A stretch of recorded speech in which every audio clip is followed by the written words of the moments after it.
আসসালামু আলাইকুম ওয়া রাহমাতুল্লাহি ওয়া বারাকাতুহু।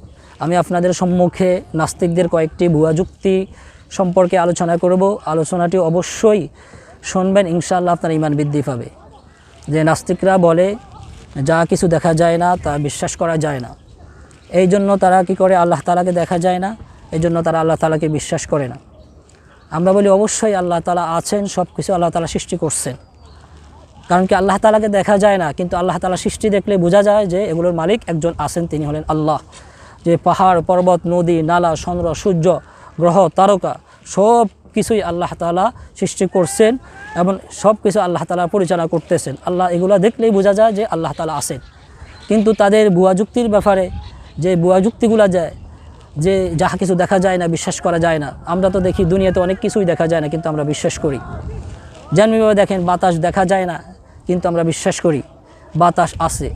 কোনো দূরবীন দিয়েও কিন্তু কোনো বৈজ্ঞানিক আজ পর্যন্ত বাতাস দেখে নাই, কিন্তু বাতাসকে বিশ্বাস করে, আমরাও বিশ্বাস করি, নাস্তিকরাও বিশ্বাস করে। এমনিভাবে ঠান্ডা দেখা যায় না কিন্তু আমরা বিশ্বাস করি, গরম দেখা যায় না আমরা বিশ্বাস করি। এগুলো আমাদের শরীরে লাগলে আমরা অনুভব করতে পারি যে বাতাস আছে, ঠান্ডা আছে, গরম আছে।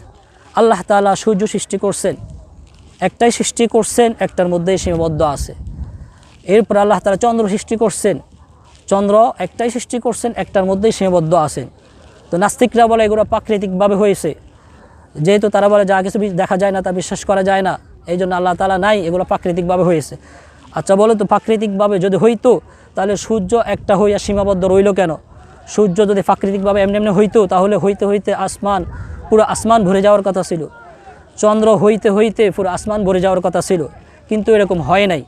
আল্লাহ তাআলা সূর্য একটা সৃষ্টি করছেন, একটার মধ্যেই সীমাবদ্ধ আছে। আল্লাহ তাআলা চন্দ্র একটা সৃষ্টি করছেন, একটার মধ্যেই সীমাবদ্ধ আছেন। এরপর আল্লাহ তাআলা বলেন সাবআ সামাওয়াত, আল্লাহ তাআলা 7 আসমান 7 জমিন আল্লাহ তাআলা সৃষ্টি করছেন। যদি নাস্তিকদের কথা অনুযায়ী প্রাকৃতিকভাবে হইতো তাহলে আসমান 7টা না থেকে হইতে হইতে জমিন পর্যন্ত আসমান লেগে যাওয়ার কথা ছিল। জমিন 7টার মধ্যে সীমাবদ্ধ না থেকে জমিন হইতে হইতে আসমান পর্যন্ত লেগে যাওয়ার কথা ছিল, কিন্তু এরকম হয় নাই। আল্লাহ তাআলা 7 আসমান সৃষ্টি করছেন, 7টার মধ্যেই সীমাবদ্ধ আছে। 7 জমিন সৃষ্টি করছেন, 7 জমিনের মধ্যেই সীমাবদ্ধ আছে। কিন্তু যদি প্রাকৃতিকভাবে হইতো এরকম থাকতো না, এগুলো হইতে হইতে পুরা দুনিয়া ভরে যাইতো, ফুরে যাইতো। দেখেন দুনিয়াতে প্রাকৃতিকভাবে যদি একটা জমিনের মধ্যে জঙ্গল উঠে, কেউ যদি সাফ না করে, পরিষ্কার না করে, এমনিভাবে উঠতে উঠতে পুরা জমিন ভরে যায়। আর কেউ যদি পরিষ্কার করে তখন এটা পরিষ্কার হয়ে যায়, পুরা জমিন ভরতে পারে না জঙ্গলে। যদি প্রাকৃতিকভাবে চন্দ্র এবং সূর্য, আসমান এবং জমিন হইতো তাহলে চন্দ্র সূর্য হইতে হইতে পুরো আসমান ভরে যাওয়ার কথা ছিল। আসমান হইতে হইতে জমিন পর্যন্ত লেগে যাওয়ার কথা ছিল, জমিন হইতে হইতে আসমান পর্যন্ত লেগে যাওয়ার কথা ছিল, কিন্তু এরকম হয় নাই।